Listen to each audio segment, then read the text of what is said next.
کیا آپ کا حج مکمل ہو چکا ہے؟ بیگز کھل چکے ہیں، احرام کی چادریں دھو کر تہہ کر دی گئی ہیں اور آپ واپس اپنی اسی پرانی زندگی، اسی دفتر اور انہی لوگوں کے درمیان آ چکے ہیں۔ لیکن ایک سوال خود سے کیجئے، کیا آپ کا جسم تو مکہ سے واپس آ گیا، مگر کیا آپ کا دل بدل سکا؟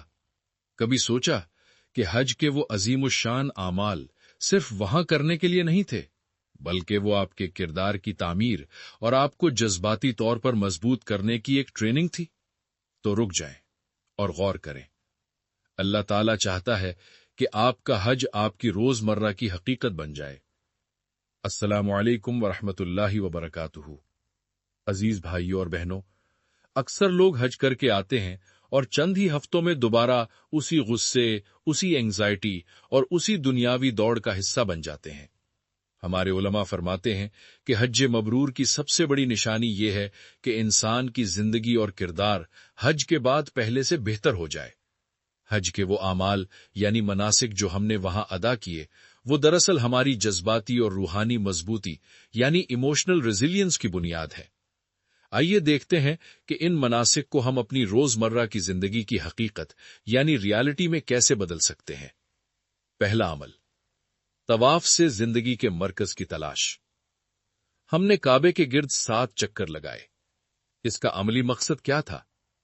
طواف ہمیں سکھاتا ہے کہ ہماری زندگی کا مرکز ہماری نوکری، ہمارا بینک بیلنس یا لوگوں کی آرا نہیں ہے، بلکہ ہماری زندگی کا مرکز صرف اللہ تعالیٰ کی ذات ہے۔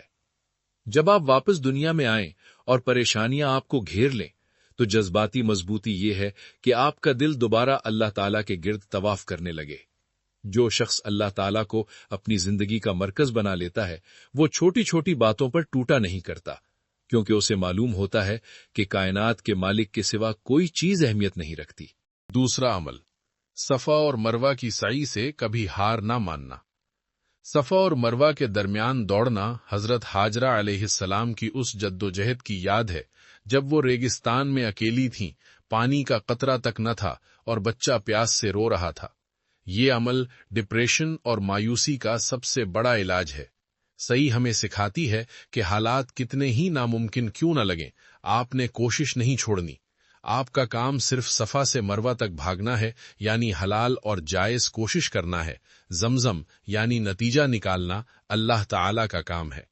جب زندگی آپ کو تھکا دے تو یہ یقین رکھیں کہ آپ کی محنت ضائع نہیں جائے گی، اللہ تعالیٰ غیب سے آپ کے لیے زمزم کے چشمے جاری فرما دے گا۔ تیسرا عمل، وقوف عرفات سے عاجزی اور احتساب۔ عرفات کے میدان میں ہم نے دھوپ میں کھڑے ہو کر اپنے گناہوں کا اعتراف کیا۔ وہاں ہم نے سیکھا کہ انسان اللہ تعالیٰ کے سامنے کتنا بے بس ہے۔ اس عمل کو حقیقت بنانے کا مطلب یہ ہے کہ اب آپ کی زندگی میں انا یعنی ایگو کی کوئی جگہ نہیں ہونی چاہیے۔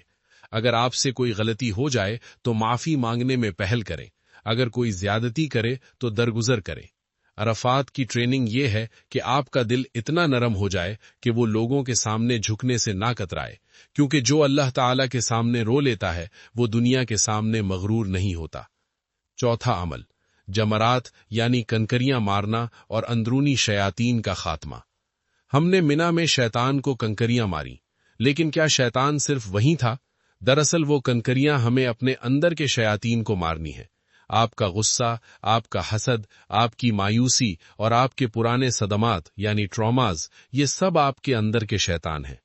حج کے بعد کی زندگی کا تقاضا یہ ہے کہ جب بھی آپ کے دل میں کوئی منفی خیال آئے، کوئی بری عادت سر اٹھائے، تو اپنے ارادے اور ذکر کی کنکریوں سے اسے وہیں دفن کر دیں۔ یہی اصل جذباتی مضبوطی ہے۔ یاد رکھیے، احرام اتار دینے کا مطلب یہ نہیں کہ آپ کی ٹریننگ ختم ہو گئی۔ اصل حج تو اس دن شروع ہوتا ہے جب آپ کی فلائٹ آپ کو آپ کے شہر واپس اتارتی ہے۔ اپنے اخلاق کو اتنا خوبصورت بنائیں کہ لوگ آپ کے رویے میں کعبہ کا نور دیکھیں۔